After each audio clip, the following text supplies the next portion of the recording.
अशी अनेक उत्तरं द्यायला लागतील, कारण याच्या पुढे मी पार्थ पवारांच्या सगळ्या कंपनीज, सुनेत्रा पवारांच्या सगळ्या कंपनीज, अजित पवारांनी स्थापन केलेल्या सगळ्या कंपनीज, आता त्याच्यात कोण कोण आहेत, त्याच्यात किती जमिनी आहेत, ह्या सगळ्याचेच खुलासे करणार आहे. त्यामुळे आता अजित पवारांनी असलं बोलणं बंद केलं पाहिजे. ते परवाच्या एका पत्रकार परिषदेत असंही म्हणाले की 2009 मध्ये माझ्यावर काही आरोप झाले, 15-16 वर्षात ते सिद्ध नाही झाले. प्रत्येक आरोप सिद्ध झाला होता. चार्जशीट देखील फाईल झाली होती. बाळगंगा धरणात, कोंडाणे धरणात सगळ्यामध्ये चार्जशीट फाईल झाली होती.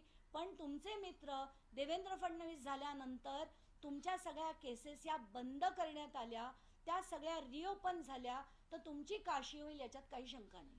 ते असे म्हणतात की एकीकडे काही दिवसांपूर्वी माझ्या कानावर आलेलं होतं आणि काही अगदी कारण ते सुरुवातीला पहिल्याच दिवशी जेव्हा विचारलं गेलं ते भांबावले होते आणि तेव्हा ते म्हणालेत की मला कल्पना आहे की असं काहीतरी होत होतं. पण दुसऱ्या दिवशी मला वाटतं फडणवीसांनी त्यांना पट्टी पडवली असेल आणि त्यानंतर त्यांची भाषा बदलली. मग म्हणतात मला माहीतच नव्हतं, मी तर सकाळी 6 ते रात्री 8 पर्यंत काम करत असतो. म्हणूनच तुमचा मुलगा काय करतो आणि 300 कोटी ही अजित पवारांसाठी जसं मी म्हटलं चिल्लर रक्कम आहे.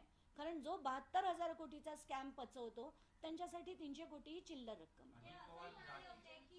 मुलं जेव्हा मोठी होतात ते त्यांचे व्यवसाय करतात, आपल्याला त्यातलं काही माहिती नसतं असंही ते म्हणाले होते. हे पटतं कसं पटेल सांगा ना. कारण त्याच्यात ते असंही म्हणाले की तज्ज्ञांकडनं घ्यायला हवं, आपण तज्ज्ञांना विचारून अमुक व्यवहार करायला हवे. मुलं मोठी झाली तरी त्यांनी तज्ज्ञांचं रेकमेंडेशन घ्यायला हवं असं देखील ते म्हणाले.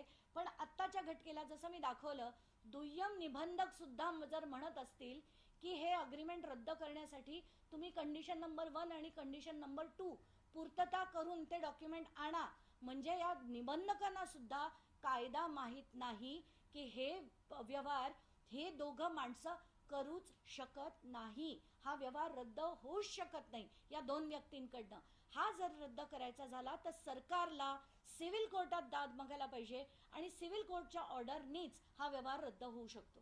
ताई, अजित पवार हे दलित विरोधी असं तुम्हाला या एकंदरीत सगळ्या प्रकरणावरून वाटतं का? कारण यापूर्वी सुद्धा जेव्हा काँग्रेसच्या सरकारमध्ये दादा उपमुख्यमंत्री होते, चंद्रकांत आंडोरेंसोबत त्यांचा निधी वाटपावरून वाद झाला होता. आता सामाजिक न्याय विभागाचा निधी सुद्धा त्यांनी वळवलेला आहे. महारत्नाची जमीन हडपण्याचा हा प्रयत्न आहे, कसं पाहता याकडे? मला असं वाटतं की जो माणूस स्कॅमवर स्कॅम करतो आणि तरी पण बिनधास्तपणे म्हणतो, म्हणजे त्यांनी सिंचन घोटाळा तर अख्ख्या महाराष्ट्राने त्याचा कीस फाडलेला बघितला, महाराष्ट्र स्टेट कोऑपरेटिव्ह बँकचा घोटाळा बघितला, सगळे साखर कारखाने कसे सगळे घशात घातले 5-5, 6-6 ते सगळे बघितले, जरांदेशवरवर ईडीची इन्क्वायरी चालली होती ती बघितली. ते ही माणसं ना, यांना फक्त पैसा पैसा आणि पैसा लागतो. मग तो कुठूनही यावा, कोणाकडनं